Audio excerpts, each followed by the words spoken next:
Hey, it's the God Awful Gospel Hour, and our guest today is Jake Rhodes.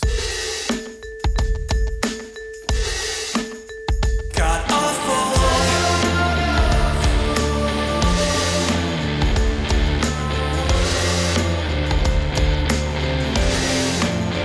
God awful.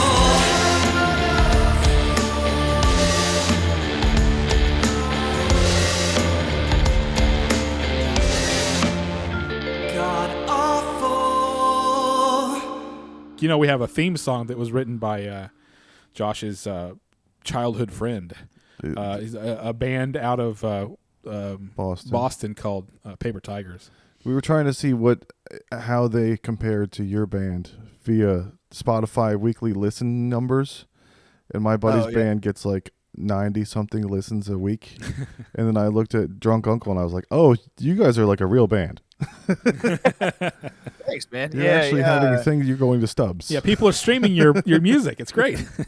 Yeah, it's funny that like when I check their Spotify bank like once a year, and I think our total streams is like maybe like 100,000. Not crazy. Spotify numbers. That's not crazy. Right. And I was like, damn, maybe we got like, because I knew the pay was shitty, right? I was like, I'm sure we got like $1,000, right, dude? It was like $30. Yeah, the streaming is not a good deal. Nah, no, it's terrible. It's so. And it seems like like everything with anything that's a subscription service, like I don't know if you've been following, but Microsoft just had a bunch of layoffs, and even really successful studios they're shuttering that have released successful games, and it's because their subscription service, that Game Pass, it just doesn't make any money, and it doesn't pay out anything. Spotify's the same kind of thing, right? That's like they just do not pay out the way that, and the record industry has always found a way to do that. Like Always Apple- found a way to not pay out. Apple Music uses the same pay scale that they use for the slave kids that make the phones over in China.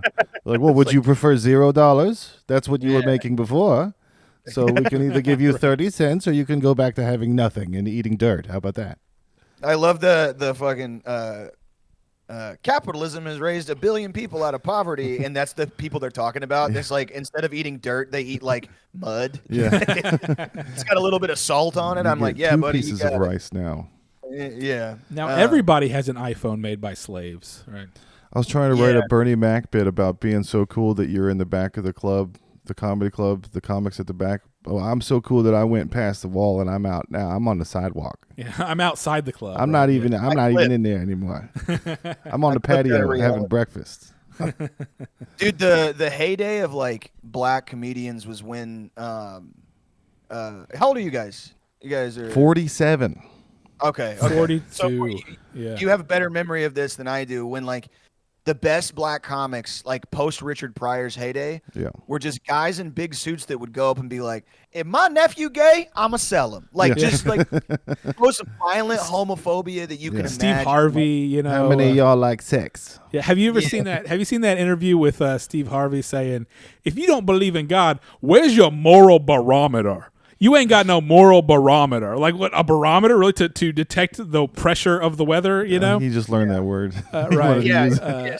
But yeah, well, Tracy Morgan had that. He's like, my son ever, I'll stab him, Yeah, I love it. So awesome. My favorite Steve Harvey bit was he was talking to Michael Clark Duncan about Planet of the Apes, and he was like, "They got you up there acting like an ape. They better be paying you. How much are they paying you?" And he was like, $10 million, Mr. Harvey. And he was like, "Oh, for $10 million, I would whoop on a porch Right. with a watermelon." And then they did the same thing in Black Panther. They got a whole Jabari tribe in the mountains of just gorilla people. And there's all the Disney I don't know whose idea this was. The movie was written by an African-American writer, but I know they had a focus or like a reading. They had a table read of the script. Yeah. And nobody in there was like, "No, we're not going to whoop like a gorilla for you, Disney." I think there's a certain type of like well-meaning, Right. Marvel-obsessed white Oh, liberal. yeah, would that, you like, rather they make want- $0 or would you rather be in poverty? Yes, yeah. Well, they're like, well, that Wakanda is good because they have inventions. And Yeah. by watching this, I love black people. Right. And right. in consuming this multi-million-dollar CIA-funded movie, I'm morally righteous in this. I've noticed that a lot recently with a lot of like writing and fiction and movies and things like that. I'm like, if you look at the details of what you're saying, this does not say what you think it's saying. You know, like Yeah. what, like especially with Wakanda, like they're they're basically Wakanda is basically kind of what Donald Trump wants to make America. Yeah. But since like, since it's Africa, then it's okay. And Black Singapore, it's Yeah, like right. hyper capitalist. Yeah. right there's a lot of those that a lot of times if you bring those up, those like contradictions up, it's just like you get that blank. It reminds me a lot of talking to my very religious mom about really a talking snake. Really, like you see the realization creep across the face, and then you see the no double down, no, like that Yeah. that This is little what they want us Men to in do. Black thing happen. Yeah. It's you remember years ago there was a South Park episode about Richard Dawkins and how Cartman freezes himself to wait for the Nintendo Wii to come out, but he freezes himself for too long and he wakes up 500 years later. And everyone's atheist and nobody believes in God anymore. But other things have just taken over, and so they're just religious about other things like science, damn it, and and all that. And it's really crazy how fast that seems it's like it's actually happened, because it seems like there's a lot of religious belief out there for people who don't believe in God anymore. So you just turned 30 this year. Yeah. Welcome to the motherfucking Thunderdome of hangovers are not to be fucked with anymore. When we were little, we would get hangovers and just send our girlfriends to 7-Eleven to get ginger ale and saltines and be like, let's watch a movie. And then after 30, it was like existential. What has become of my life? Dude, something happened when I hit like 28, and I moved in. My fiance and I moved in together, right? And right, what you're saying, like, oh, like we're gonna lay in bed and like have some favor and watch movies. We're hungover. Every time, not every time, but like 50% of the time, if I wake up hungover, if I tie one off, Sunday's the day that my fiance wants me to like go get some shelves, farmers market, or like like how hungover are you? Do you want to install shelving? Yeah. And then when they're hungover, you have to like go bring tacos and do everything for them like they're a baby, but they don't reciprocate hangover sympathy. Yeah, I'll be like, babe, I feel like I'm going to throw up, like I can taste triple sec. And it's like, I wanted to go look at big plants all day. That store's open till 10 p.m. We got to get, the farmer's market closes at 10. We got to get out there. Yeah. Like, I love you so much. I'll do anything for you. But in this moment, I want to throw up and go back to sleep. Have a meatloaf moment. I'd do anything for love, but I won't do that. We'll not go to Lowe's to look at big ass plants. Have you, did you see the wife Jack memes when they all started showing up? No. You know what Wojak memes are, right? Yeah. Oh, yeah. So there was one, and it was the wife, and it was things like that. It was like, babe, wake up. We got to get up at 8 a.m. to go to the farmer's market. It's just, things that your wife says or whatever. Her head darts around like a bird every time you're driving and sees like every little squirrel in a tree. Like, you got to watch out. The ones that like, dude, the ones that are so like psychologically bizarre are the ones that the incel guys make about imaginary nagging wives that they do not have. And they're not realistic because they've never been in like a genuine relationship. So it'll be like the wife Jack, and it'll say like, honey, are you going to get my ice cream? And it's like, what the fuck are you, dude? Like, there are actual cliches, like old hat hacky bits of like, you want to mow the lawn hungover today, honey? You said you do it last weekend. But, will you go get me a phone charger from the gas station? Yeah. What the fuck are you talking about? Like, it's not. It's like I you get do comfort not from the common ones because I'm like, at least everyone else is going through this. My wife does that too. It kind of makes it okay. She's not just trying to torture me. She's just being that.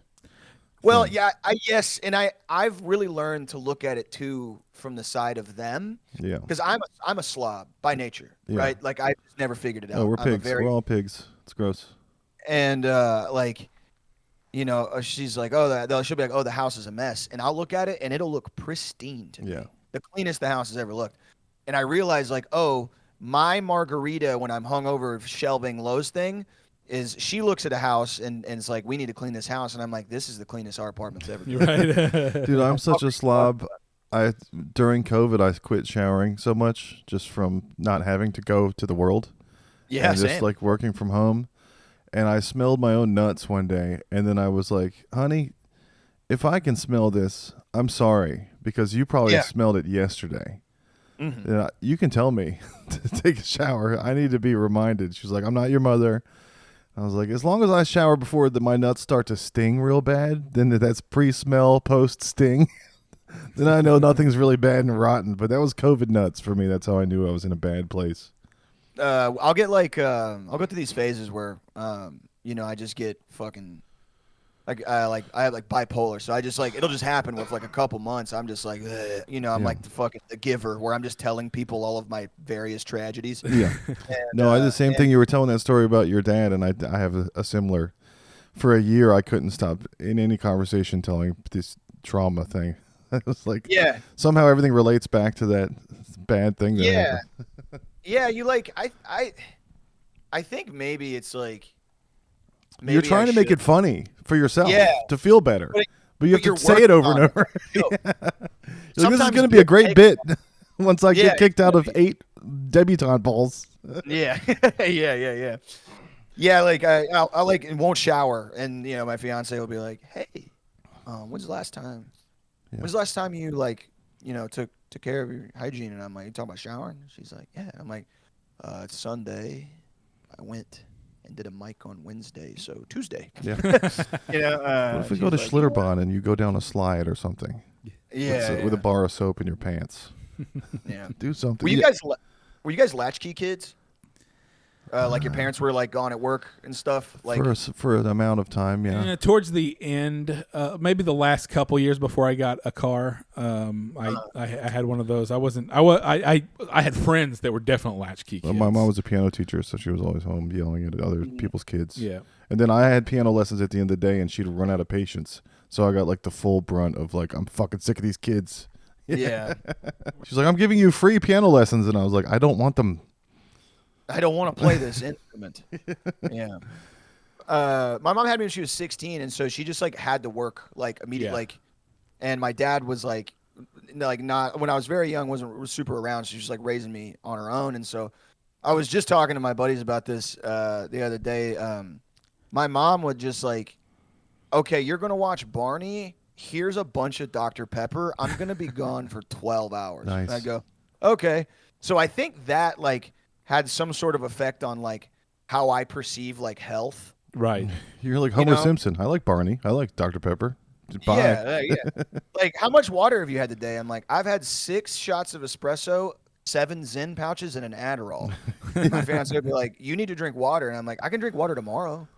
I did a lot of cardio from the stress of all that. So that was good. My heart beats like a 110 resting. I'm burning calories. So how come the word pendejo got censored on Apple? I don't know. You didn't try to put it in normal, and they came back and said no, or dude, I straight up didn't know until like maybe a year ago. A listener reached out to me on Twitter and was like, "Do you know that you're like kind of partially shadow whatever the fuck on Apple Pod?"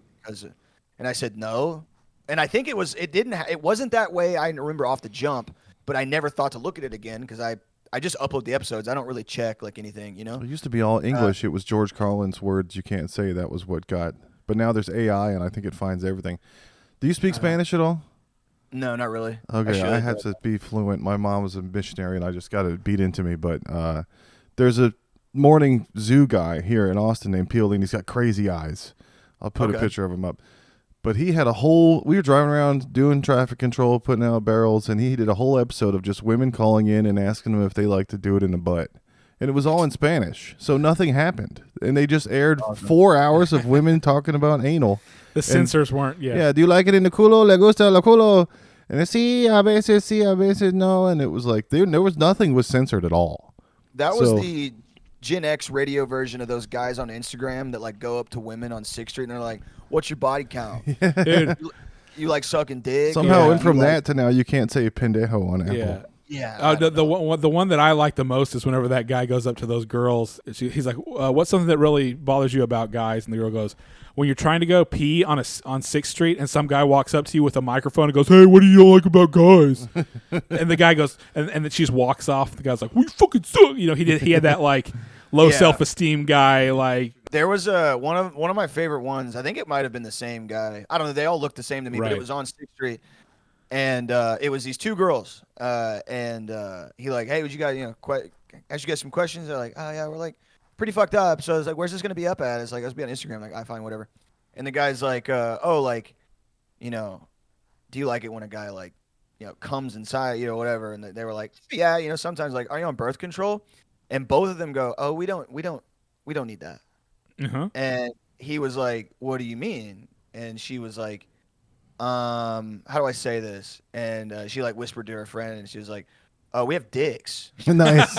And like they were, I guess, like the term passing, or the guy was like astounded, They right? got him. Yeah, He yeah. was like, Got his he was like, ass. y'all fucking with me, right? Like, haha. Right, And she right. was like, I can show you. Yeah. And he was like, he just kind of like, he was like, no, well, hey, this has been 6th Street chats with fucking Enrico, like, and fucking took off. And I was like, damn, dude, like, I have a bit about that where you're supposed to be an ally for the trans community, but you're never sure what people have. So the only way to be sure, you can't spell an ally without anally.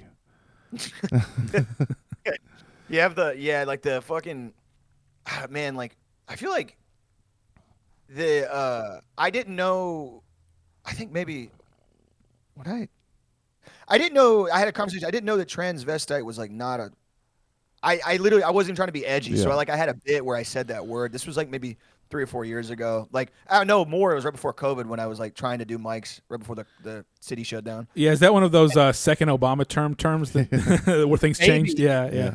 Yeah. Like, well, dude, it was that one. And then, I straight up didn't know Oriental was bad. Yeah. Oh. And that was because of my family. Yeah. Like, My family still calls people Oriental. I'm just like, That's your culture, though. And that's We like have to calling- respect your culture from where you grew up. That's part Yes. of your culture. That's my being N-word. ignorant. Oriental is like calling a black person colored.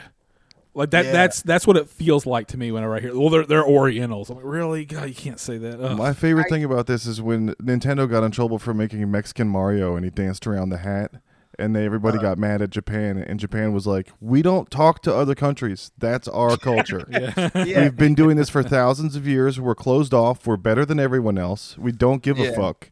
You have to respect our samurai shit." And part of that is we don't know what Mario is. We don't know what an Italian plumber is. We wanted to make a bunch of outfits. We found a picture of a guy in a poncho dancing around a hat. That's one of the outfits. I'm sorry. No, we're Yeah. not sorry. Yeah. They fucking- microaggressed to all of Mexico with that game. Well, I saw some poll, like somebody like published it on like Twitter, but it was like an article. I think it was like a Substack writer guy, and it had a poll, and it was like, how many people like surveyed Hispanic people use Latinx, and it was Yeah. like of like a crazy number, like 1,000 surveyed, it was like 2 or 3%. Right. 0, yeah. And the only people I've ever heard seriously use it are like, White chicks. yes, yeah. No, And my company. I was getting a lot more of these emails than before, but we would get a DEI department emails, and they still say Latinx, and I'm like, that is not a real word. Latino people do not use the word Latinx, right? Yeah, well, like, their language functions, on a Yeah. like a linguistic like gender binary. Yeah, everything is gendered, and if you're trying to make it ungendered and you're a white woman, aren't you kind of colonizing their language, Well, also it's like you're finding things. I felt this way about that and other things where I'm like, there are serious like material condition problems, Exactly, yeah.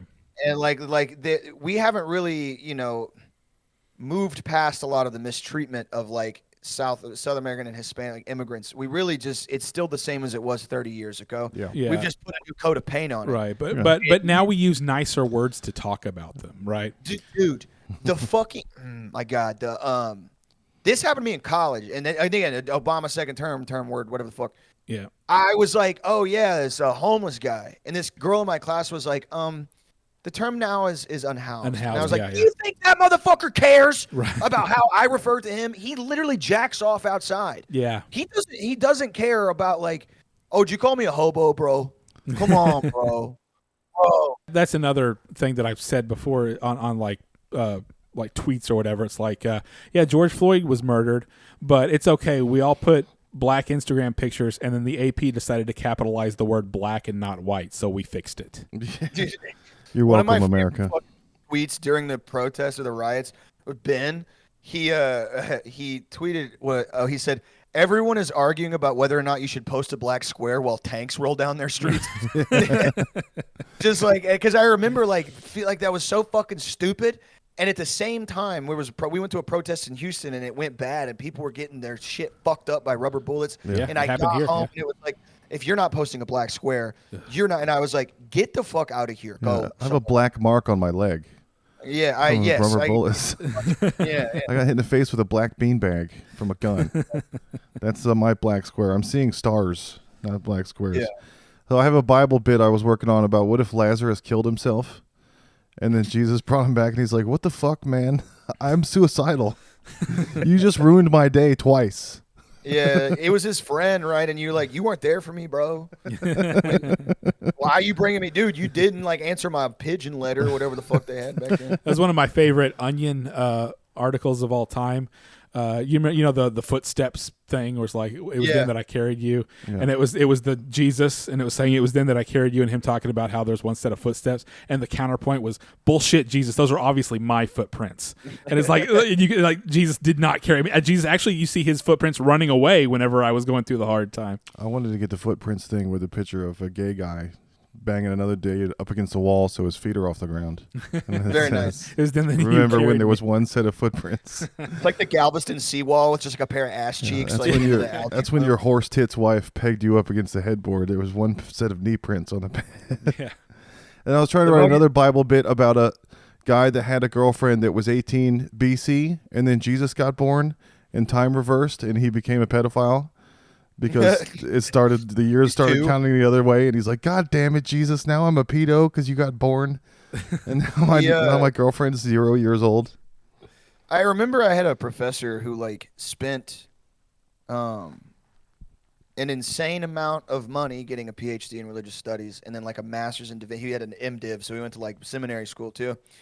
And his whole thing was like spent like $100,000, wrote a book on whether or not Jesus was fucking. That was his whole thing. And it was obviously more How many academic y'all than out that, there like like sex?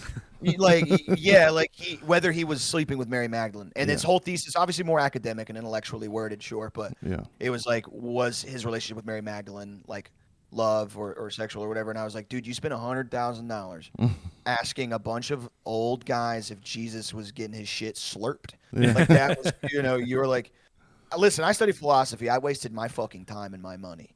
That is a bizarre pursuit of like intellectual whatever, Did he get to the bottom of it? What was the findings? He believed that they had I guess like a relationship that was love but not sexual, which is also like a lot of what just normal church leaders believe. He was like, "Don't embarrass me. You'll never work in this town again if you don't watch me jerk off into this fern." Yeah. He was the original You want to Jew. see a magic trick, lady? Yeah. You would imagine, Loofahs grow on trees in Bible times. turn out, but Are you guys coming to Indoneer or Waterloo? I don't. No, we're playing Stubbs. Nice. At the end of the month, the indoor stage, I think. Yeah, the downstairs. Yeah, for like an album release. Cypress Hill just had a bunch of people get heat stroked the other night over there. Is that that was a little bit before my time. Is that guy white? The Cypress Hill guy? I Yeah. think he's maybe mixed. Okay, because I remember he kind of missed the whole "can he say it" debate. You have, Oh, to do you have to do the smell test, how white people smell like wet dogs to black people. You got to get them wet and get them around a black guy. Get him around Muggs, the DJ, and see if he... It's better than 23andMe. That'll really tell you. Yeah. It was like, I guess it was cool for him to. I guess now we have to ask Kendrick Lamar. He's the one who's in charge of the passes. Yeah. He's the that one was handing always it. like a point of contention. I grew up in like a predominantly Hispanic neighborhood. Yeah, Pasadena. Pasadena, and Is that near Abilene? Pasadena, Texas? yeah. That's near Houston, isn't it? Yeah, it's like 15 minutes away from Houston. Yeah. I remember when I moved to Austin, I just assumed that anybody except for white people could use the soft A. Because the Mexican guys that I knew, they just let it rip, and I was like, oh yeah, they're allowed to. Yeah. And then the first time somebody told me no, I was like, nah, I'm not the arbiter, right? But they can use it because they. I don't they, have you know, the stamp for the notary public like Kendrick Lamar does. Yeah. they're They're cool. It feels like in about the past, 7 or 8 years, all context has been removed. To where it's just like, if you are white, you cannot say it. But it used to, like when we first started, I dropped the N-word on stage in a joke that I had because I was quoting a commercial. Do you remember whenever Glee was on? Yeah, They had that Down syndrome girl on Glee, and I don't remember that. Yeah, but yes. And there were these commercials, and it was like a Hispanic guy, and he was like, "It's not acceptable to call me spick." And then there was like a Asian person, "It's not acceptable to call me chink." And there's a black guy who says, "It's not acceptable to call me N-word." And then it had the Down syndrome girl, and she said, "It's not acceptable to call me a retard." So I had a whole joke about that. And at first I said I didn't want to say the N-word because I didn't want to get lynched. But one time I did that, and I got the laugh, and I was like, should I have just said it? And I just said the word, and everything was cool, and other people would drop because they were playing with the context of using the word. And now it's if you're singing rap lyrics or any of that kind of stuff, it's like, just don't say it. And I actually kind of like that. I have a new bit where I say that I really like to say the N-word, not the actual word, the phrase, the N-word. Yeah, it's just really fun to say, because Louis C.K. had a thing where he's like, you're just putting the word in somebody's head. Oh, It's yeah, meta. yeah. Yeah. I remember that. You're making everybody be meta. Yeah. Dude, it was so funny. I was in high school when Vine came out. Yeah. I was a senior, and man, I barely missed that window, because there was one that I had made that I guess, and I deleted the account, deleted that fucking post. There was one I had made where, like, my little nephew, he had one of those like electric little baby cars you get from Walmart, and it had like spinners on it. And I was like, yeah, like, check out my new ride, like, just letting it rip, because I was like, fuck it, it's funny. And people were like, oh yeah, like, get it how you live, Playboy, because it was like 2011 or whatever. And then, dude, the next year, like, I'm in college, and it's like, everybody, and I was like, yeah, you're right, I've never said it in my whole life. Nope, I've never. Dude, you're never gonna catch me slipping. And like, we would do this thing to each other, my roommates, where we would search our old tweets from like 2007. Oh yeah. With like soft A, and I was like, just getting everybody, and I was like, I've never said it. You guys are fucked. And then my buddy. I dropped the hard O last week with the Australian guy. He said I couldn't say abo. I Oh, was like, Yeah, well, we're abo, in yeah. America and nobody cares here. It is the N-word of Australia. I had no idea. So I got on Twitter like within the first year, and one of my first ever tweets, because whenever you would go to the twitter.com, it would say, what are you doing? And you would put in your status. And so I answered the question, what are you doing? And I said, updating Twitter, faggot. So one of my first tweets ever, and it's still there. I have that account locked because I just don't use it anymore. But I'm like, if I ever need it, I have that original one saying I'm an OG. Yeah, dude, I was one of my favorite around the time that like the people were like pulling up old posts and forum posts and like canceling each other for like bad jokes or whatever. I did a little social experiment where all of the most like shrill, like very politically correct, like white women. Yeah. In high school, a lot of these girls pivoted in college to being like progressives, which was great. I'm glad, like that's cool. I'm with you on the They're all politics. awful now. But they used to be hot Cheeto girls. Yeah. Cheetah print on the steering wheel, Nissan Sentra, or like green Volkswagen Bug. So before like 2011, it was like they're tweeting Wayne lyrics and they're letting them rip. Oh yeah. Right. Like, yeah. Fellas with no money act like money isn't everything. And they're tweeting that at like 3 a.m. from their Quiznos job. And then 2012 on, it's like, we need to make space. Yeah. Right. And places It's problematic. for- Yeah. Yeah. And I'm like, dude, you guys, listen, authenticity is dead, but just, you don't got to switch up that hard. Just, we all know you should say it. It really was the second Obama term is whenever everything just kind of shifted and everything turned. And I don't know what it was. What locked it in. What I think there was the tipping point where really the liberals won the culture war. They got control of everything. And what I feel like is a lot of those people still think they're the underdogs, and they still think that they are the ones who aren't, in control. My conspiracy theory, personally, that I just kind of pull out of my ass on this issue is after Occupy was when all this stuff started. Yep. There you go. And that was the last moment that like people of like differing political affiliations, but mostly on the same side, libertarians, socialists, people that now hate each other. Yeah. They were all on the same page. Yeah. Right? Like, this shit's fucked. We have to stop this. I don't care if you're a commie. I don't care, whatever. And then like a year later, we're bickering online about like stupid shit from 20 years ago. No, and I'm the CIA did that. I blame them. I fully subscribe to the theory that was what they used to disrupt Occupy and get rid of any type of class-based movement. Yes. and They still do it. That's Yeah. that's another joke that I've been making lately is this ESG DEI woke stuff or whatever. It's such a radical idea, and it threatens the people in power so much that every single huge corporation has completely adopted it, and it's part of every single policy and all that kind of stuff. Yeah, that's a really revolutionary idea. All the other government stuff that happens, you can hear about it and it doesn't affect your life. But then the DEI stuff actually fucks up our video games and movies. Yeah, it makes our movies bad. It makes video games suck. This is touching my butthole now, and I don't like it. It's so like those guys, like it's always their brains. They have like some of those guys have like goldfish memories. So they're like 2 years ago it was CRT. Yeah. And then it was like, you're not taking my gas. Yeah, it was stuff, Ukraine, mommy. and now it's Gaza. Yeah. Yeah, and then especially with like the DEI shit, I'm like, dude, fucking, what are you mad about? Yeah. Like, what is it that you're upset about? And they're like, oh well, we want the people who are qualified for the job to have the job, not just because they're a woman or a black. I'm like, hey, listen, man, I don't know if you've ever worked a job in your life, but the people at the top are grossly incompetent, usually because they know somebody who is kind of that's how it's always been, right? Yeah, Speaking it of doesn't angry like. women, do you have any Mother's Day plans? No, my mom's on a cruise. Nice, you're She lucky. likes Carnival cruises. And mine's in Europe. I just have to get up early and call Europe, and then I'm done.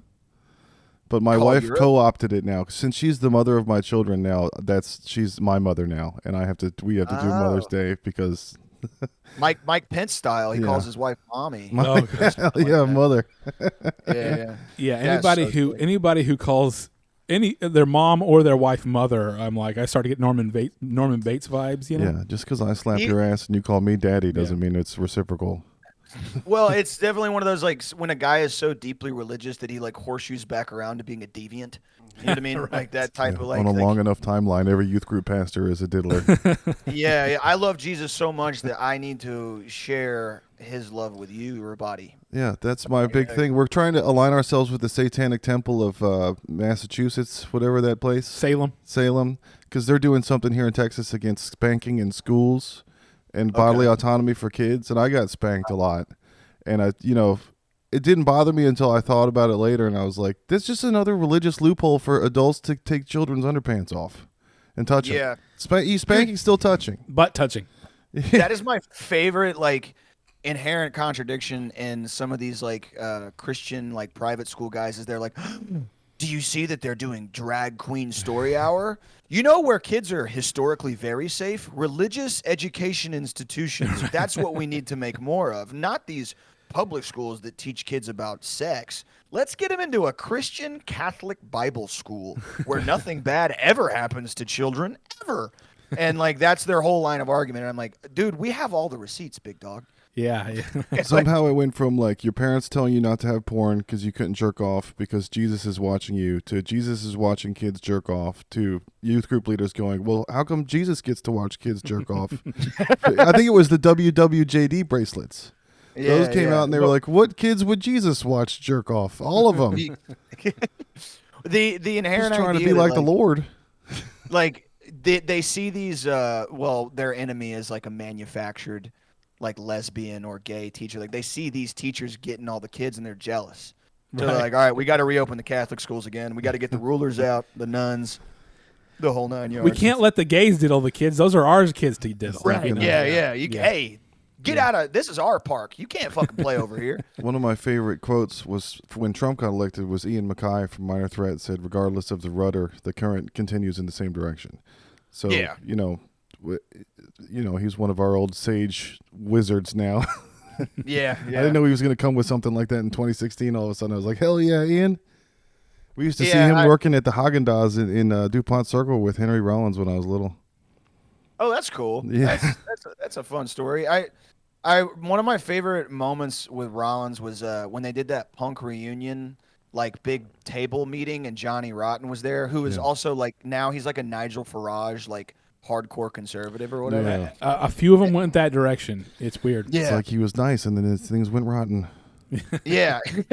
He told Henry Rollins, he was like, oh yeah, we thought you were a bunch of upper middle class school children. We used to make fun of you, like we thought you were just silly. And then Henry was like, I remember you saying that in an interview. I remember telling you I wanted to rip your old fucking ears off too. And like, I was like, The Sex man, Pistols like, were manufactured by that homo. they're a boy band. Yeah. They were a boy band made by like what is probably like an old British pedophile. Yeah. Yeah, like it. You can just say old like, British and pedophiles is given. Right. Yeah, redundant. You know what I mean? Yeah. So you had a haircutting story, a haircuttery story with your dad, and I have one also. We were talking about it last night. My best friend was here. We had Trish Smart in the studio, and he was like, Josh had the coolest Tony Hawk haircut, and I was so jealous. And then his dad took him to haircuttery. I think my dad was hooking up or something. He had some weird relationship with the lady at the haircuttery in Sterling, Virginia. They started cutting my hair, and I was like, I just want to trim. I've got my swoop right. I'm in the Bones Brigade. And then he was like, keep cutting it. I'm fucking paying for it. Cut it down. And then I came back to my skater friends, and they're like, what the hell happened to your swoop? And I was like, I don't want to talk about it. It was just such torture sitting there for an hour getting my hair cut. And everybody there knew I was not happy about it. And Right. It Yeah, was a there's turning something point for about, my like- relationship with my dad. I was like, we're not cool anymore. It's like an ex-military dad. Like he got the high and tight when he was 19, and then just said, "I'm never getting anything else." Yeah. You know, I got that's how tortured, my- so now you get tortured, so you'll be perfect like me. Yeah, Because I I'm turned doing out great. Yeah. I only smoke crack 5 days a week. I'm doing fucking so good. Yeah, I had the same thing. I would like go to the skate park after trying to grow my hair out, and What I would skate just park have were you in? like, huh? What skate park were you going to? South Side, and then Sylvan Beach over there in Galveston Bay. Oh, nice. Okay. Buddies would be like, dude, you look like a fucking sheriff. And I'm like, I don't want to talk about it. Leave me alone. I'm still cool. I'm still punk rock, you know. Gotta I get a just look Vans like a hat and state put a trooper. Vans hat on so Yeah. you cover up the mess. You'd have that same haircut, but you'd do frosted tips back whenever. I did. Back whenever we were all skaters. Whenever I was in high school, that was frosted tips. Yeah, I had frosted tips too. your Instagram goes back a lot of years. You went to Paris. I was looking at that. Oh shit, yeah. It goes back to when you were a baby. Yeah, that's funny you mentioned that. I we didn't have any money growing up, and then my mom was like found out the school was sending people to France, right? Yeah. And I had mentioned it in passing. I was like, oh, it'd be cool to go, and she was like, oh no, we got money now, and I was like, wait, when? You know, like very confused, and I just was like telling my friends like, dude, I think I'm middle class now. My mom's sending I me can't talk to you Europe or anymore. I something. can't skate here with you guys anymore. Yeah, and then like 3 years later, I'm in college. I just found out that my mom was like taking out payday loans to go on Carnival cruises. Aw. Like I just thought like, oh shit, like my mom, like we figured it out, like Yeah. you know, damn, you know, and then like Done like, come what, up. Moving on yeah, up. it was a 600% interest loan from like a Ukrainian devil man who like was just like That's probably selling. defaulted fake- now. She don't have to worry about it anymore. The Oh, the yeah, building that's got true. blown up. Paulie Walnuts is coming around to your house to collect every week. Is what's happening. Yeah, I got to live in Paris for a month on a dog sitting gig through my parents. They're travel bloggers, and they made some friend lady, and she was like, "I need you to come watch my dog." It was 12 years ago, and everybody thought I was a local because I was wearing her dead husband's clothes and walking a dog, so I looked French, I guess. People were asking me for directions, and I was like, "Je suis désolé, je n'aime pas français ou le tabac." Like, I don't speak French. I'm sorry. Where's the cigarette store? That was all I knew how to say. I remember I met this kid who like I got an understanding of what a European's view of the U.S. is. Specifically, they know 3 states: New York, Texas, California. Hell yeah. I think I've talked about this on the show, but like he was like, I told him I was from Texas, and he was like, "Oh, do you have a cow? Do you live on a farm?" And I was like, "No, I live in a city. I take a car to school." And he was like, "No." I was like, "The fuck do you mean no? It's my life. Like you don't." Yeah. He was like, "No, you have everybody from Texas. They have like a goat." And I was like, "Dude, fuck no.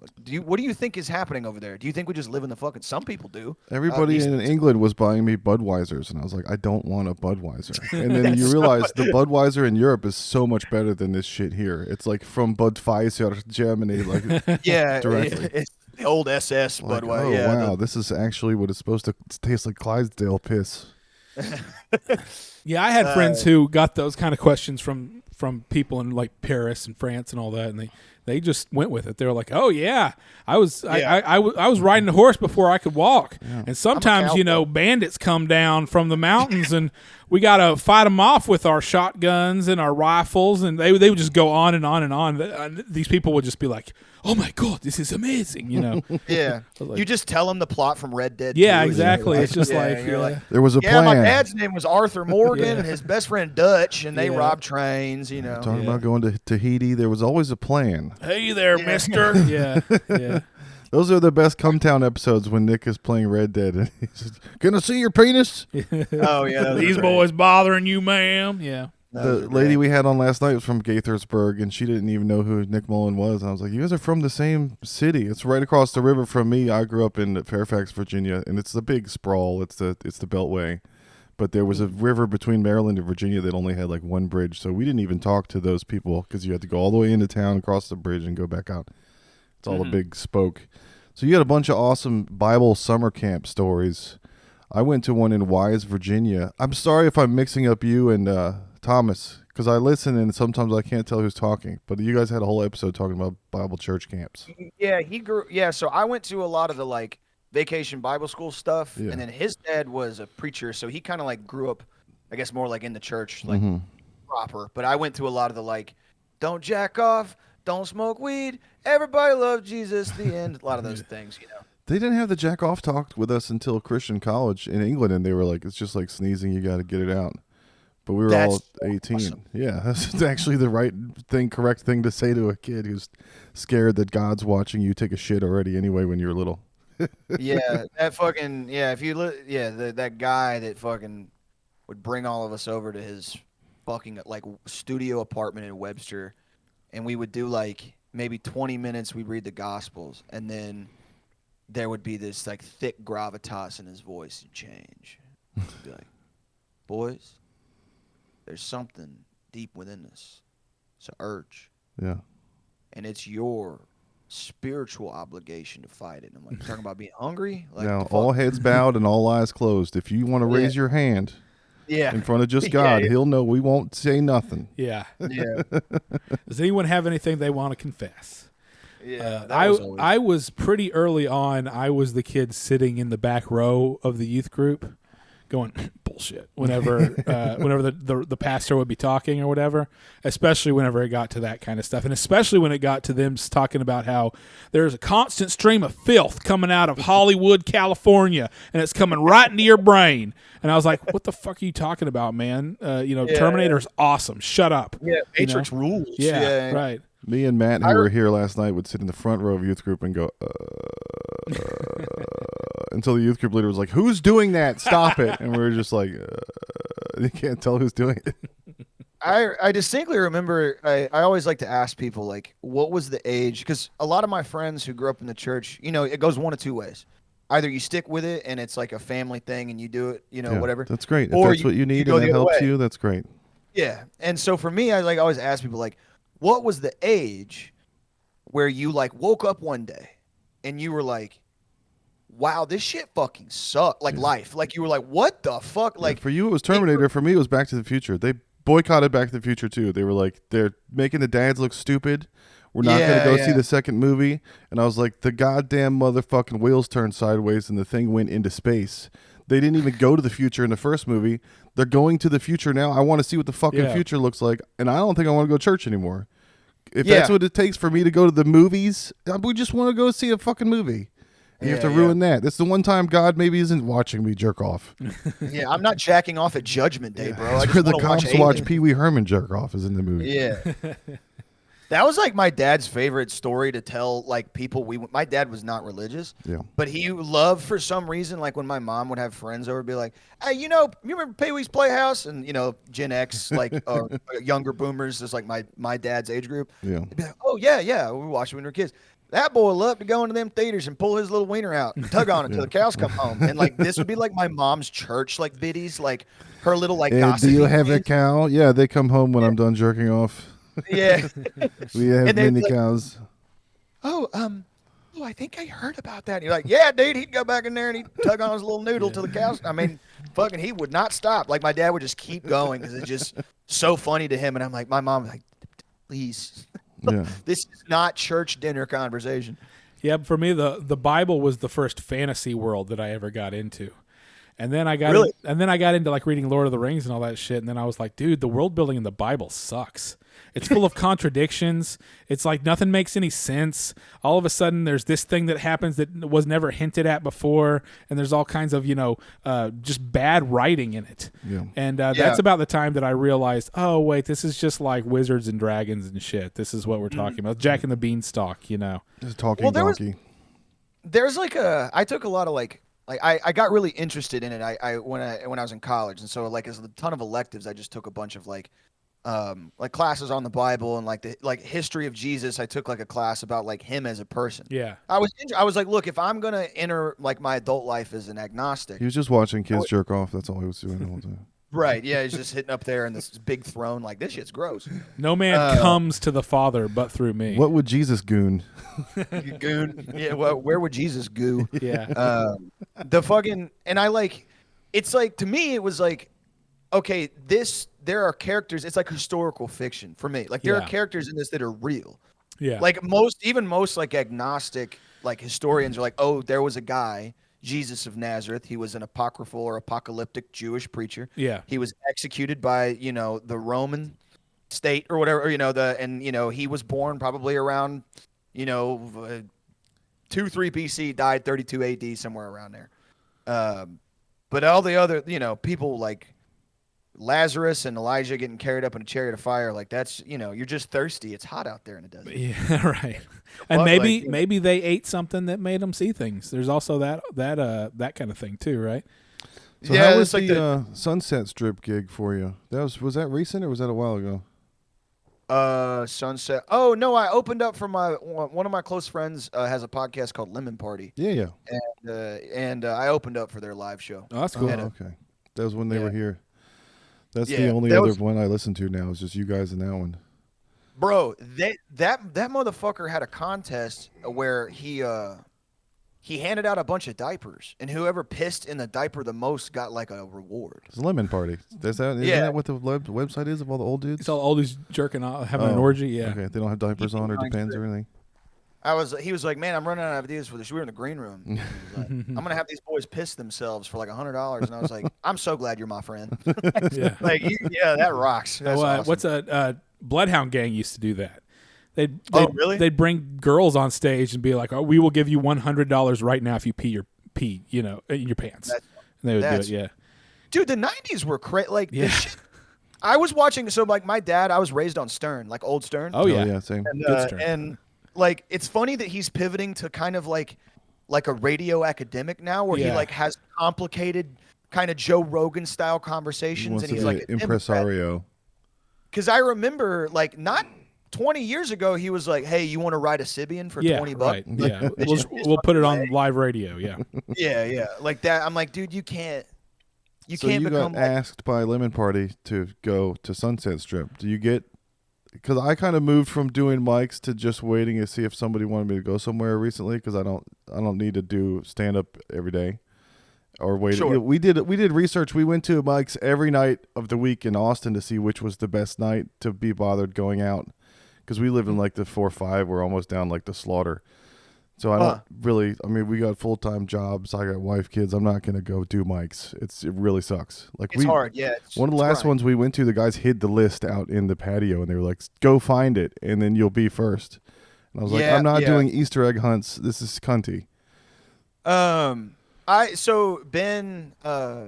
Matt McCusker was supposed to open. Yeah. But his wife, I think he or his wife got sick, and so he ended up having me, Sean Gardini, who is Yeah. like, I think, Matt and Shane's producer. Yeah. Yeah. Yeah. And then this one of our buddies, Connor McNutt, who's a comedian out of Los Angeles. I've heard him. So you could technically say that you're Matt McCusker's understudy at this point. You're his Yeah, alternate. just telling people who don't know or care about who that is, like, yeah, I hung out with Shane in the green room for like I'm a 3 hours. replacement. I'm a replacement shaman, actually. Uh, But you were doing stand up 12 years ago in Austin. Yeah, when I first moved. Yeah, yeah. 'Cause that was when everybody went to mugshots after Velveeta Room. Yep. I remember, dude, I had a fake ID and it was so shitty. And I would do the Valve speed mic back when it used to be 4 minutes and not 3. Oh yeah. And fucking Statute of limitations. You're 30 now, so you did not do these things 12 years ago. yeah, right. And dude, I thought like the coolest guys in the world were these guys that were like getting paid in chicken strips to Yeah. do like 10 minutes. Yeah, And they I came was to like, my Cedar Door thing a couple times. I was on Second Lavaca. My cousin was the bar manager there. He gave me the whole back room. So we Yeah. had Tellas there and Flores and a bunch of people stopped by and they're like, "This room sucks." And I was like, "Oh fuck, like, my well, room sucks." I didn't know. those guys were like genuinely funny. I was like looking up to the guys that were like veteran micers. They would Yeah. like let me hang out in their apartment and like Carry On, remember Carry On? He no, was a I big don't one. remember. He had a leather jacket. He was very. There was a bunch of old timers when I was doing it. They were like, "He's been in the scene for 10 years," and I'm like, "That's us." I like, and then when I stopped, I kind of, you fall off. I just got really into just like being like addicted to drugs there for a long time, and I couldn't even. A lot of comedians are also that. I just Yeah. didn't want to do. But so when I started doing it again was like right when Rogan moved here, like Yeah. during the pandemic, I started doing like I do a mic every Yeah. now and then, and it's like It's kind crazy, of like- undeniable. It's a hotspot cultural thing. We kind of have to participate. You it used to be a cannot. stepping stone city. Like it used to get Yeah. big here and then move, and now that's like you don't do that. People Yeah, if move you were here. big enough in Austin, eventually you're like, oh, you moved to New York or L.A. and then We're trying not to be yeah. Kill Tony adjacent, but there's good comedians in town that go on that show, and then we have them on here, and some of their best footage they have is from that show, so we use pieces of it, and we're not trying to like be anywhere close to Kill Tony, but they're the Gong Show of Hollywood of Austin right now. It's like you can't get around it if you don't want to touch it. No, for sure. And I like as much as I can like say like, oh, some of that stuff to me is like kind of corny and hacky. It is like a fast track if you're funny to like get on shows for sure. Yeah. If it works out, yeah. But it's 4 hours of waiting for a 5 in 200 chance when you could be doing 3 other mics downtown on a Monday if you really want stage time or to do comedy. Work on a bit. Yeah. Yeah, or you can sit in that shitty booty bar where you have to wait now and you can't even hear yourself, and there's a bunch of nerds in there trying to write. And they're like, "Can you turn the music down?" Dude, the people that stand in front of Mothership like going live on Instagram. yeah. And they're like, listen, man, like, hey, dude, chase your fucking dreams forever. I really believe that. Like, do whatever the fuck you want. But there's a type of guy that's like on live on Instagram to like his mom who just wants him to move home. Yeah. She just misses. Donnie her says boy. it's like the Chinese. It's the theater. people in front of. It's the people on Hollywood Boulevard, dressed as Spider-Man, charging $20 to for people to take Yeah, pictures there's a with guy them. with You a know? boa constrictor. Yeah. Yeah. And they're like, hey, we out here. We're I've seen this in L.A. When I was in L.A. doing like stand up way back when I first met Ben. I would see guys like with their phones just out, right? And they're like, dude, another day in beautiful Los Angeles, grinding, haven't got any callbacks, but we got 10 auditions today, and I'm really thinking that like tomorrow I might kill myself, but if I, Right. and like I never thought that would come to Texas because Texas is such a fucking, even Austin or Houston, it's not. And then now like I see shit like that like in front of Mothership. Like Joe another Rogan day, came here and gave everybody alpha brain, and now they're all sigmas. Soon we're gonna all be epsilon or whatever. We're gonna move out through the Greek alphabet together. You yeah, had a that. story about there the was same a- guy that we had, that Louis, it's the Bill Burr ripoff guy that you said. Dude, he was told to me like second or third hand by a buddy of mine that still does stand up in the city yeah, when I first moved here. Like apparently I just missed him, but I thought maybe he had made it up. And every now and then, like you're one other person who, other than the guy that initially told me that, like confirmed his it's existence. real. It wasn't a dream.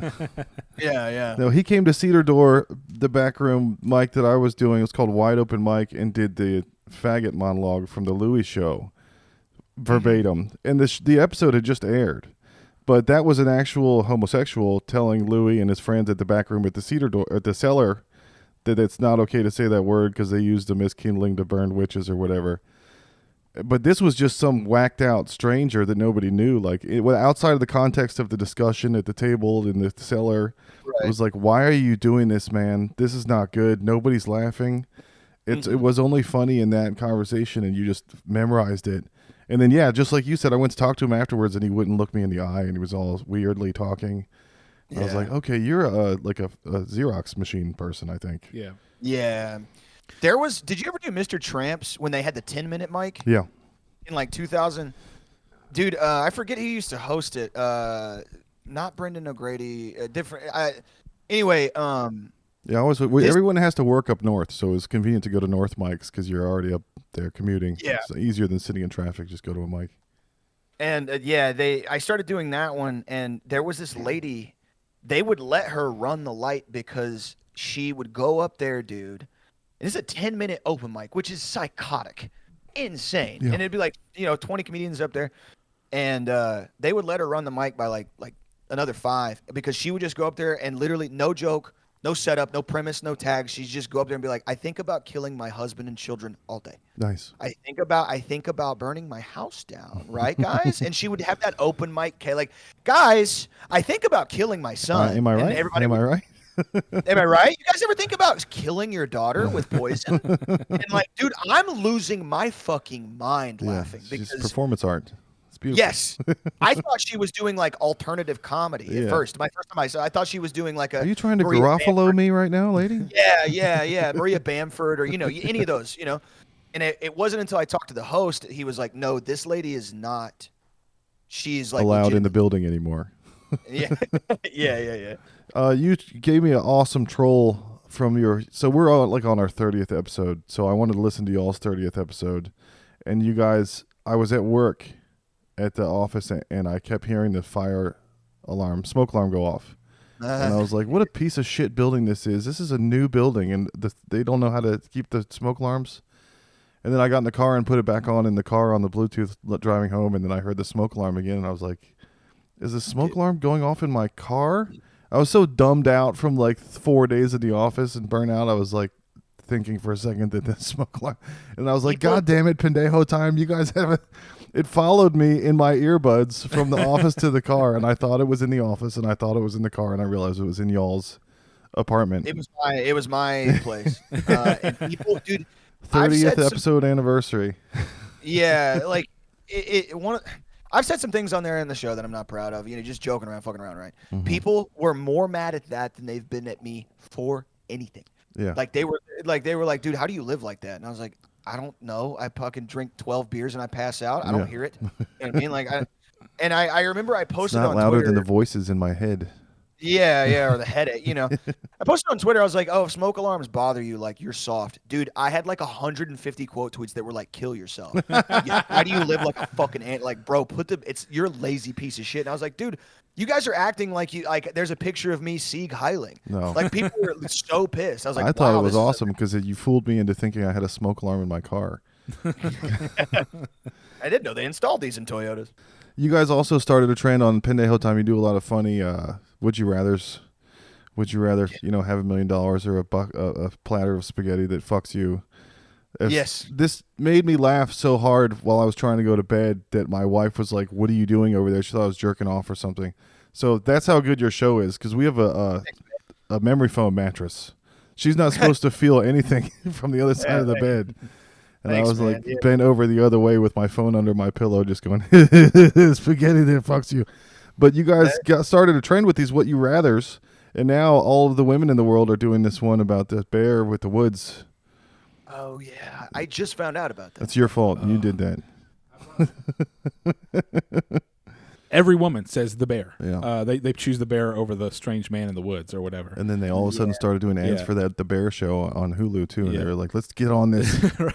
But I guess the good I saw a funny comeback to that is that if you ask a man whether he would rather meet a bear or a strange woman in the woods, he would also pick the bear because at least the bear knows what it wants to eat.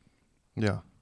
Yeah, That's pretty good. Oh, all the comebacks are Dangerfield shit. What was it? Fucking J.C. Penney's in the woods. What's she doing over there? Oh yeah. Yeah. I wouldn't want to leave my wallet with a it's not woman in the woods. The Yeah. bear won't do anything to my wallet. Yeah, our friend Jason, we just recorded with him, and I think he had the smartest way. He goes, "That's very, very interesting, and I'm not going to pursue this any further," because any disagreement, it turns into an argument. So it's like, oh, I understand that you feel that way. That's the best thing that you could possibly say to the woman choosing Fascinating. the bear. Yeah. Fascinating. Yeah. Like I didn't know. So I was seeing references to it on Twitter, and I legitimately didn't know what the fuck anybody was talking about because I stay away from that side of Right. the online world.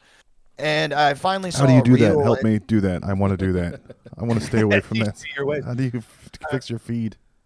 Like 2 days ago, 3 days ago, I saw like a reel that was this guy like explaining it, and then at the end of it, he was like, "Here's a video of a bear snapping a grown bull moose's back with his teeth. Yeah. This is like a 900-pound animal, and it's about 8 feet Right. tall to shoot."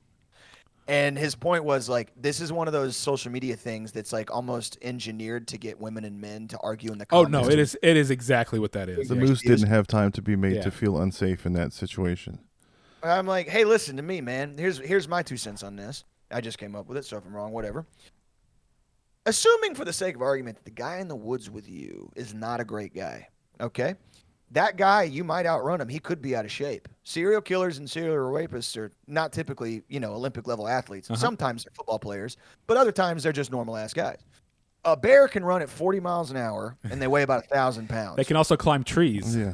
Yeah. So, and it doesn't get tired because it's all testosterone. And they smell period blood. Yeah. So you're fucked. Like, I understand. Like, oh, Well, the it- worst the a bear could do is kill me. That's the what the response to that is Yeah. that at least a bear won't rape me. Yeah. I'm like, well, listen.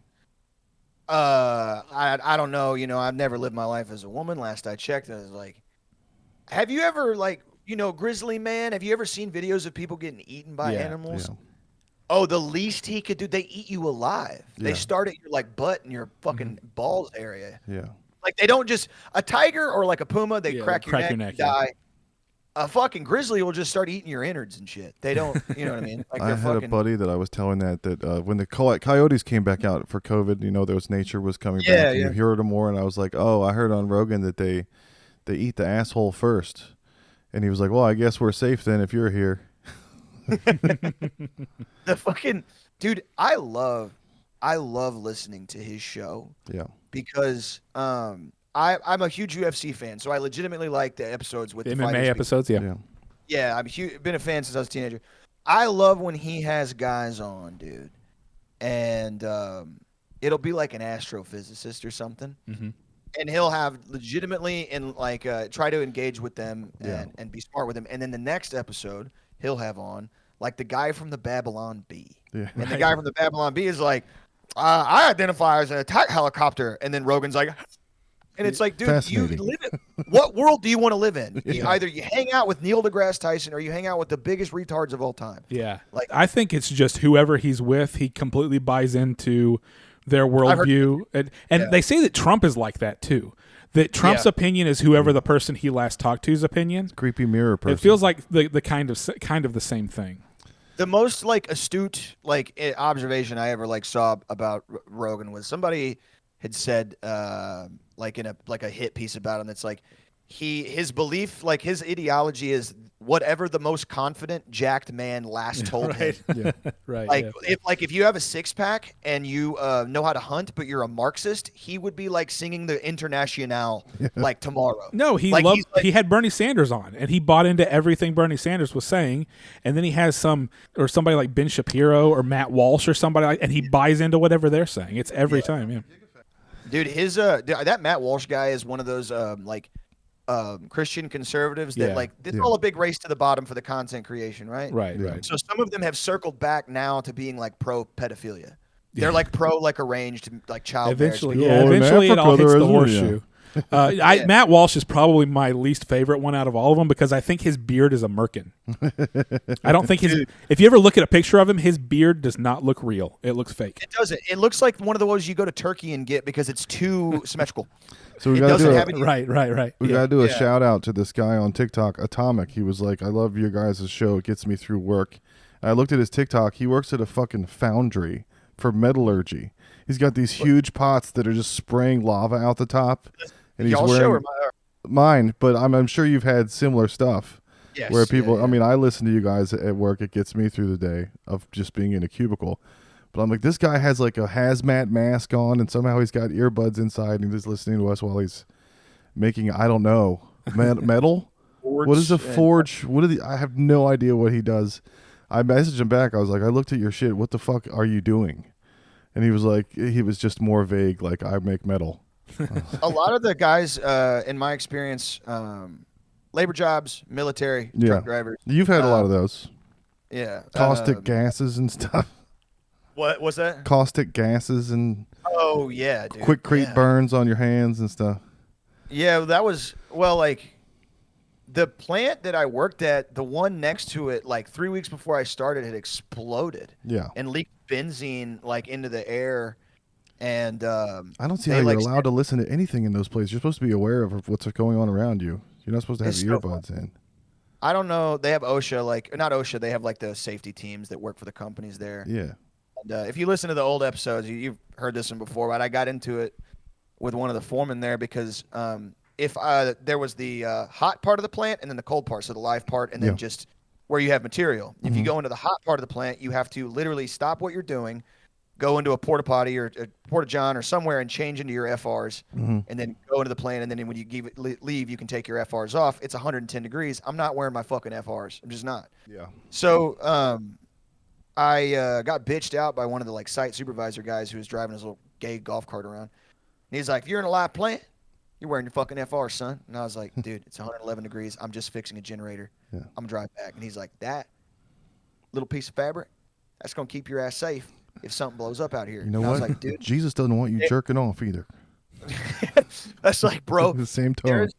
There's 1,000 gallons of plastic precursor behind me. Yeah. If it explodes, I'm being on fire is not a concern of mine. Yeah. I will be vaporized. I'm 10 feet from it. I will be turned to mist as if I never existed. Ash It's actually a favorable outcome. Yeah. If I could pick any way to die, being vaporized is probably the best one, get right? nuked. Yeah, I want to be at ground zero, right? Yeah. That same job, that's like my first day. Me and my dad were sitting in the warehouse and they were doing like the safety briefing or whatever. And I had worn a hard hat before when I was doing roofing, but like they really didn't care if you wore it. And they were like, you wear this, it keeps you safe. And I was like, oh, this is a nice hard hat. Doesn't make sense under a ceiling or a roof. Like why there's no cranes. Yeah. It was like one of the nice blue ones. Anyway, I just took a piece of iron, like rebar, and I was smashing myself over the fucking head with it. Yeah. And I was like testing the tensile strength, and I like look over to my dad, and I was like, "Hey, these things work." And then I turn the corner, and there's just an OSHA guy standing there. It's like 6 in the morning. Done. That's when they show up. Those types of jobs, I learned like working in kitchens and working construction for a little bit and like doing home remodeling. It is always the most dangerous jobs where a guy is like behind the wheel of a forklift carrying like say 500 gallons of like caustic soda, just like extremely corrosive material, and he'll lean his fat fucking head out of the thing and be like, I'm drunker than hell. Yeah. And you're like, dude, like that's no. Well, I quit drinking 2 hours before work. I should be good. Yeah. I quit drinking at 5 a.m. I reported for work at 7. What's your problem? I thought this was America. They don't piss test me. I'm high as hell on pills, and you're like, dude, you have so much metal above my head, like a fuck ton of it. I had one more bit that I was working on that I wanted to talk to you about. Sure. What about the guy who asks a girl for her digits and then she goes home with him and puts her fingers in his ass? He's like, I thought you wanted a couple digits. I like that one. I was making myself laugh. It's not even a joke, but what if Scorpion from Mortal Kombat was just a normal guy and he was like, hey, dude, come over here. Hey, dude, hey, bro. Dude, I just need to talk to you for a second. Just come over here, man. Bro, seriously, dude, get the fuck, come on, man. I was like, I don't smoke weed because it gives me panic attacks, but every now and then, like, I'll have like half an edible, and for some reason, that's the shit that like, I won't laugh at most stand-up. Not that stand-up isn't funny, I just won't. But the shit that makes me laugh now is like, yeah, like, would you rather get fucked by a dog 100 times or fucked by a dog 200 times? Oh, the Scorpion guy is the guy that like microwaves his hot pocket perfectly to the perfect warmth and gets it out and goes, yeah, flawless victory. Dude. Flawless. Right. The tiniest tasks. I worked for a guy, I was a part of I don't know if you guys remember when Facebook got sued, it was the content moderator settlement. Like they were paying us like $15 an hour to watch live leak videos all day and delete them from the website. Yeah, I heard And a about bunch- those. Yeah, I was a part of that lawsuit, and my boss or one of my bosses at that at Facebook, we weren't even full time employees. We were like contractors. Dude, he would like one of those people where you look at the guy and you listen to him talk and all of his mannerisms and things, and you're like, man, I wish I could be that happy. I wish I could be like you, dude. Because he would like pour his coffee and it would get right up to the tip of his mug, and he would be like, epicness. and I would be, and all day, dude, he would be like, it's Dominate. a great Yes, day. dominate. It's awesome sauce.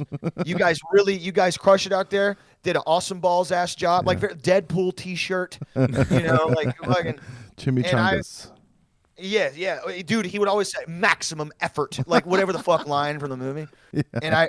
And he would like come to me to my desk and like talk to me or like whatever. Like, I don't know why he like took a liking to me. And like in my head, I was like, I want two things to happen. I want to be as happy as you. And I also want someone to Stephen Paddock this whole building. Right. Your joke about I wish I was as happy as you, but I also wish somebody would kill us all. That was what I would say to like family members and stuff who were like hardcore Trump people during COVID, who were like anti-mask. They thought it was all pandemic and all that kind of stuff. The Herman Cain Award type people, the anti-vax, Demon rats. Yeah. And I would say I got really, really into the Herman Cain Award subreddit. So I don't know if you know what that is, but it's all, all the people who would be all anti-vax and it's all fake and all that stuff, and they would die of COVID. And I had family members who were kind of like that too. And my thing was like, I don't want you to die. I just want as many people like you to die as possible. At what point does it make a difference in like electoral outcomes? That's the line I want to drive. I feel bad. I felt bad during that because I was like, I have like a very deep rooted like morbid curiosity. So I fucked around on there a lot and was very sad because like all my family's like that. Yeah. And it made me depressed to think like, oh, that could be my mom, like, and people are like mocking them. And I kind of had this weird like takeaway from it where I was like, these people are being sold something. Yeah. They're being stirred up by people who don't care about them. George Floyd was on fentanyl. Who the fuck? What? Yeah. Like, oh man, dude, that whole thing doesn't have anything to do with any of it. Well, that was. I always had the perfect thing that would shut it down on any things like that. Like the George Floyd was on fentanyl, that's why he died. And I was like, you know what would really have proven that? If he hadn't had his neck knelt on for 9 minutes, And again, those guys, they live in a world where I believe this, and if you guys disagree, that's fine. Like those guys live in a political world where they've won. Roe v. Wade is overturned. Every industry's been deregulated to the point where it's just greed, corruption, shrinkflation. It's the path of least resistance. It's just like being a Christian. Like I believe this thing that makes me feel good, and I'm gonna go to heaven. So I'm done. But they still find things to complain about. I'm like, dude, you won. Yeah. Dude, there's no unions anymore. American labor's dead. If it's segregation and like gay people you're mad at, fine. You got 2 L's, but the rest of them are straight W's. You guys won. You won. Like Alan Dulles and George W. Bush have airports named after them. They're the most evil guys on the planet. Yeah. Like, I grew up with Dulles. That was my neighborhood. Was Dulles.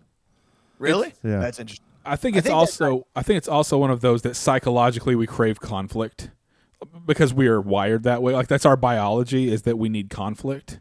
And so people are going to turn, even if they've won everything, there's still going to be that one little thing or that, where you can say, oh, they're coming for this thing now. This is Rogan all over again. Our medulla oblongata doesn't get engaged, so we have no more fight or flight. We're supposed to be fighting tigers, and now we have no conflict. So we have to make up shit. My favorite Worried Mother thing magazine. About that whole goddamn gimmick where he's like, everybody's too comfortable. You need to get uncomfortable. And I'm like, bro, there are 8 billion people on this planet. About 7.9 billion of them are profoundly uncomfortable. Yeah. You know what I'm saying? Like most people, like, do you know how out of touch you have to be a billionaire podcaster, comedian, fight commentator, and you're telling people who work like 80-hour weeks in construction or in kitchens or single mothers, hey, you should be grateful to live in America and you're too comfortable. Take a fucking ice bath. Dude, blow me. The blow dude me from the Man back. vs. Wild. What's that guy's name? Man vs. Wild? Bear Grylls. Yeah. The first thing he does is find a vantage point up high, figure out where the water is, get some food, and then he sits down and makes a shelter and it is comfortable. Like every animal looks for that. That's not weird. You're supposed Well- to do that. You're supposed to. The water finds the path of least resistance. That's how canyons are made. I have a Everyone wants theory to on be all that comfortable. All that shit. Yeah, I know. Like exactly. That's my thing too. You're not supposed My to not theory- want to be comfortable. That's not natural. I think my theory is guys like him, Tom Bear Segura, who Grylls. was my favorite comedian forever. Rogan Yeah. and Segura. They found an audience that will back them no matter what. They won't challenge them on any of their stuff. They won't give them a hard time. They'll Yeah. pay astronomical money for tickets, like Chappelle, and they'll be behind them 100% on anything. They'll bankrupt themselves morally and financially, and there's no pushback. And so if you live in a world of just yes men, stuff like that starts to make sense to you. Oh, these people, this world's soft. It's like, what do you mean? So wages have been stagnant, like Yeah, I mean, everybody's Rogan and Segura are cool, but they're not dead enough. All my favorite dudes are all dead. Hedberg, yeah. Greg Giraldo, they're all. That's the model. Richard Cheney and Yeah. Richard Lewis were some of my Yeah. favorite. Yeah. So fucking sad. Yeah, definitely. There's a certain amount of success where you get out of touch, and then everything is just what's coming to you through your phone screen. So Yes, yeah. your phone screen is just giving you things that a warped view of how things really are. And you guys are in the hungry come up phase of podcasting. It's interesting to look at Pendejo and go, look, they're getting this much now, and it only gets like our thing. The numbers are only going up. It's slow, but it's like it's fun to watch. I don't know how obsessive or whatever you are with your analytics, and I don't know if you want to get into this on the show, but it's fascinating and it's inside whatever. But it's hard not to check it all the time and go, how many downloads did we get today? I try to just make the best shit Yeah. that I can make, and that's all. I always try to do, and I also I listen to people who give me feedback. Yeah. Like sometimes they're not nice about it. They're like, "Hey, the levels in the last video episode suck. You should fucking die." And I'm Change your like, battery "I'm not on your gonna die." smoke alarm. Yeah, yes, that too. I'm like, I'll fix the smoke alarm. I'll put the gain, or I'll add in some VFX at the end to make it sound a little clearer, and then, people like it. But Yeah, if we get complaints and say things suck, I'm like, it's right in the name, god awful. It's awful. yeah, Were you expecting something that wasn't god The awful? show is awful, and we're being awful. But thank you so much for coming on. I know you got a gig tonight. If we can plug your Stubbs thing, if there's that's in the future, or Pendejo Time, we don't have a Patreon. We don't have anything like that. So May 25th is our drunk uncle's playing at Stubbs at Hell 10. yeah. If you guys want to come out, and then Pendejo Time. We don't have any shows booked right now. We're trying to have a tour for September, but that's forever away. So P star yeah. star O time. Yeah, PE. I was gonna say before you mentioned Carlin or like your favorite. Before I leave, did you see the Will Sasso thing, dude? Yeah, Yeah. I'm not. Come on. Is it Well, recent? okay with Like, is this a recent thing? A recent Will Like maybe Sasso? 6 months ago, he did an AI George Carlin special. Oh yeah, was that Will Sasso that did that? Yeah, so it's his podcast that he does with a robot that's voiced by ChatGPT, Right.